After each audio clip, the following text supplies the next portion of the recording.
উত্তর চব্বিশ পরগনার বনগাঁ ব্লকের কামদেবপুর বেদপাড়া এলাকায় জলের তলায় আকাইপুর গ্রাম পঞ্চায়েতের অন্তর্গত এই অঞ্চলের প্রায় ৭৩টি পরিবার টানা বৃষ্টিতে কার্যত ঘরবন্দী হয়ে পড়েছিলেন। কোথাও হাঁটু সমান জল, কোথাও বা গোড়ালি ডোবা।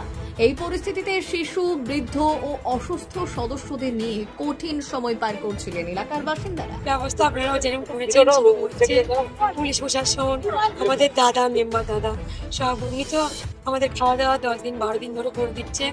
থানার থেকে আমাদের থাকার ব্যবস্থা করেছে, স্কুল থানার থেকে, আর দাদা করেছে খাওয়া দাওয়ার ব্যবস্থা। আর প্রধান আজ অব্দি আসেন, আজকে মন্ত্রী এসেছিল, এসে ওনারা আমাদেরকে আশ্বাস দিচ্ছে যে আমাদের এই জল শুকালে জায়গার ব্যবস্থা করে দেবে, ঘর বাড়ি করে দেবে। ওনারা বলছে জলটা শুকাক, আমরা আপনাদের ব্যবস্থা করে দেবো, ঘর বাড়িও দেবে বলেছে, জায়গাও করে দেবে। ওই রেলের খাতা আমাদের কাছে থাকতে হবে না বললো তো। এবার জানি না কি তোমাদের তুমি এরকম বলার জন্য আমরা করবি, এবার আগে কি হবে না।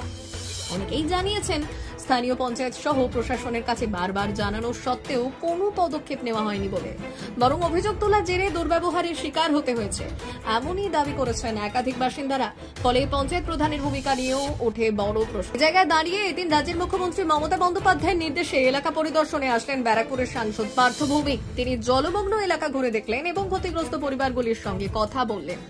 সাংসদ আশ্বাস দিলেন সরকারের সমস্ত রকম সাহায্য পৌঁছে দেওয়া হবে এবং পরিস্থিতি স্বাভাবিক না হওয়া পর্যন্ত প্রশাসনের তরফে নজরদারি চালানো হবে। একই সঙ্গে তিনি বাসিন্দাদের ত্রাণ শিবিরে থাকার পরামর্শও দিলেন, যাতে সেখান থেকে সরাসরি সব ধরনের সাহায্য পেতে পারেন এলাকার মানুষজন। বর্ষার সময় এমন সমস্যার বিষয়টি মাথায় রেখে অন্যত্র এই এলাকার মানুষদের বসবাস তৈরি করা যায় কিনা সেই বিষয়েও ভাবনা চিন্তার আশ্বাস দেন সাংসদ। মুখ্যমন্ত্রীর নির্দেশে অতি অবশ্যই মুখ্যমন্ত্রী, আপনি জানেন, যে কোনো গরিব মানুষ যাতে অসুবিধায় না থাকে তার জন্য তিনি সদা সর্বত গরিব মানুষের জন্য চিন্তা করেন।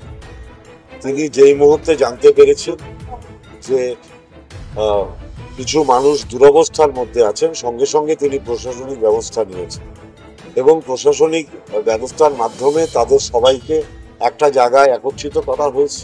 প্রায় 140 জন মানুষ এখানে আছে। তাদের থাকা, তাদের খাওয়া দাওয়া, তাদের চিকিৎসা, সমস্ত ব্যবস্থা মমতা ব্যানার্জির পুলিশ প্রশাসন এবং পুলিশ প্রশাসন যৌথভাবে পুরো ব্যবস্থা করেছে। আমি মানুষের সাথে কথা বলে গেলাম।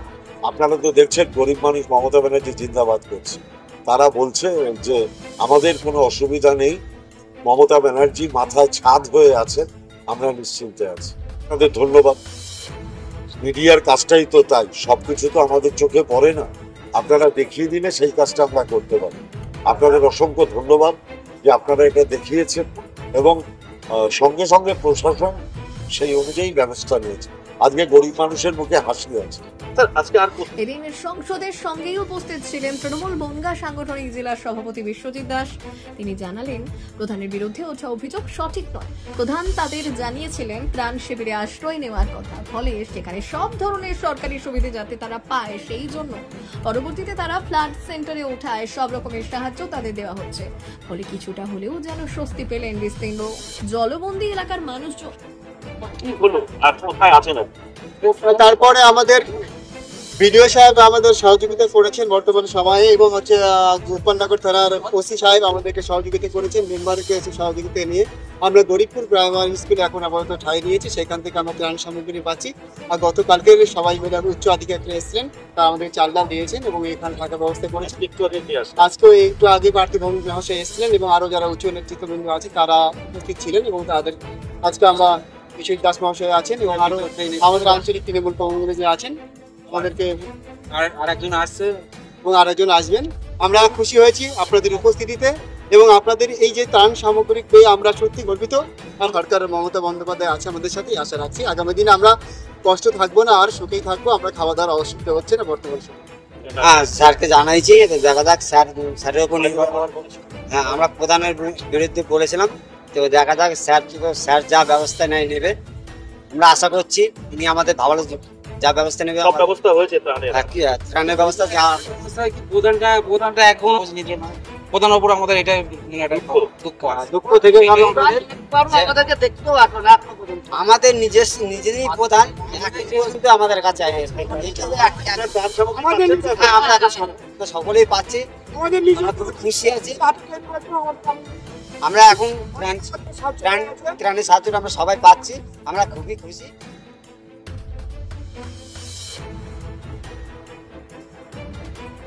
সন্দীপন ঘোষের রিপোর্ট কাঁটাতার।